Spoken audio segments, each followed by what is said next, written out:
Good afternoon, everybody. Uneducated economist here. So a lot of people have asked me to talk about how it is to buy silver, and I think probably a better thing to talk about first is the reasonings to buy silver.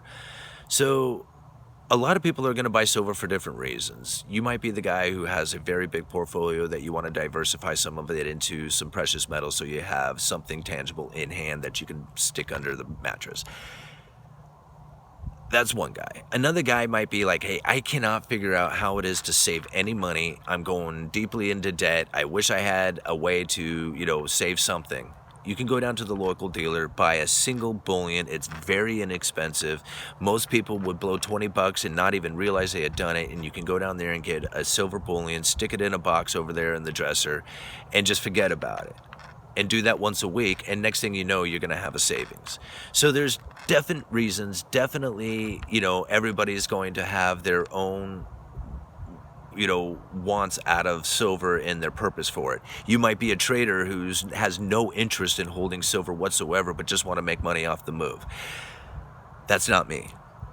I'm not into doing that. I'm into holding onto silver for a savings. And now, initially when I got in and the price was moving up, and it ran all the way up to just under $50 an ounce, I thought I was like the smartest person in the world. I thought everybody around me should have listened to me. I'm very smart about this. And I really learned my lesson when it dropped all the way down to the mid-teens. I hadn't sold an ounce. So my reasonings for holding now have changed from the reasonings that I was buying in the beginning. Now, I had originally purchased some for my kid, and I have that set aside. But then I started buying for myself, and I was speculating that this market was going to go way up. It was going to be $500 an ounce, and I was going to be, driving Lambos. That was the mindset that I had a long time ago. I do not carry that same thought. If I did, I would be dumping everything I had into silver. Instead, I am really trying to get out of debt, and I am really trying to hold on to cash. So I do buy silver, and I have made a purchase just recently, but I really haven't been buying on a consistent basis. When I do, I go to my local dealer. Now, I met this guy through a coin shop that he had owned a few years ago, and he still deals in silver all the time. So he is constantly buying and selling. And so people will come to him and say, hey, I have, some silver bullion for sale. He'll call me up and say, hey, are you interested in buying? He has a list of buyers, and he has a list of people who just know who he is as far as a buyer himself. And he just plays the middleman. He makes a premium on it. He buys it for just under spot price, and he sells it for just over spot price. Now, I do pay a little bit of a premium to go to him, but you don't have to go anywhere. He will meet you just about anywhere you want to go. And with that convenience, I'm willing to pay a bit of a premium for that. Now, there is a million places to go. You can go to coin dealers all over the place, and if you live in the city, you're probably going to have a lot more exposure to some coin dealers who are offering a lot better price. Now, when you go down to the coin dealer, there's a lot of different things to buy, but there's two basic bullions to get. You can get generic bullion, or you can get government issued. And government issued is stuff like Silver Eagles, Canadian Maple Leaves. There's, Mexican. There's all kinds of stuff. There's a lot of different government issued stuff out there. And then there's a lot of generic bullion. Don't be fooled by paying a premium for some rare bullion piece. Don't bring to them and say, oh, but these are carrying a super high premium because of this reason. No, it's either a government issued. American Silver Eagles do carry a bit of a premium for them because they are recognizable, right? And there is a lot of generic bullion out there that is recognizable that would carry a little bit of a premium too. But the idea of paying anything more than, say, $2.50 spot price over spot price at $18 an ounce is very questionable. There is no reason why you should pay any more than that. A lot of online dealers will have it all the way down to 79 cents over spot price for their generic bullion.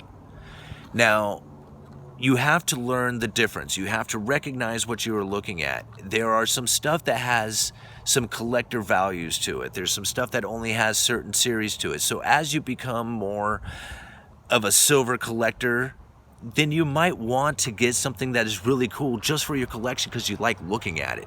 But remember, trying to sell that later on as if you were going to like make money with it, or to say use it as a savings account and, you know, say someday you may need to sell it off, you're not going to want to try and find somebody who's going to give you a premium for this collector's piece, because if you go down to the coin dealer, they're going to give you just under spot price for it, regardless of what you feel that it's worth.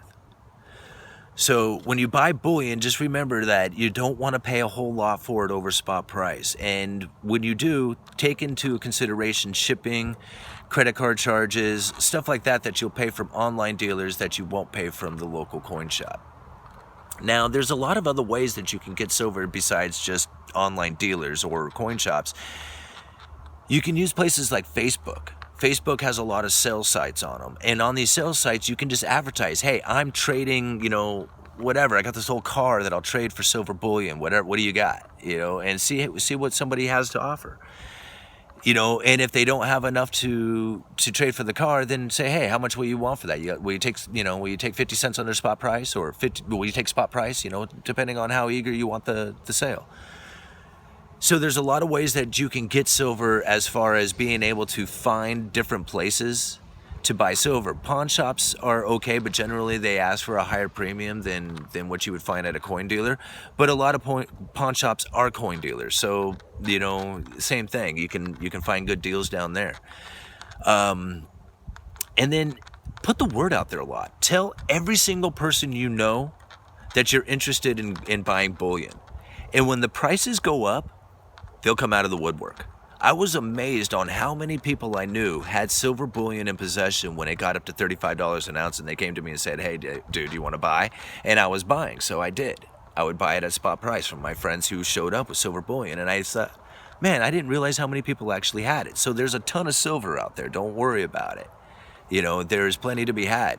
Just because it's not like always prevalent, it's not always shown, don't think that it's not there to be had. So, you know, you got to get creative sometimes if you want to try and get it for less than spot price. But the easiest way is to go to the dealers, and online dealers, they're really convenient. It ships to your door. I use online dealers quite a bit, but you do pay a bit of a premium, especially if you use a credit card. So just, you know, and shipping. So, you know, just kind of be wary of that stuff. And when it comes to selling, the online dealers, look at what they will buy silver bullion back for. And a lot of them will buy like government issue back, like the American Silver Eagles. They'll buy them back at spot price. A lot of times they will make their own. They'll have their own, you know, bullion that they make with their name on it. They'll buy those back at spot price. So look for that kind of stuff. And then, you know, old change. It is amazing on how many times I will crack open a roll of change at work and I will find a silver coin in there. I would have to say it is a lot more infrequent now than it has been in the past, but, you know, you still find it in your loose change, so don't think that it doesn't turn up that way. So, but buying silver, that's the suggestion that I would have, is to kind of learn the difference between government issued and generic bullion. Find some dealers, buy a piece or two as far as like your local dealers go, and build a rapport with them. Once you kind of, you know each other by name, then, you know, next thing you know, they'll probably offer you some better deals than what you have been getting when you first walked in. So, you know, there's a lot of different ways to do it. That's the way I did it. The reasonings for you to do it, always, you know, kind of remember that if you're doing it to try and get rich, you probably won't. All right.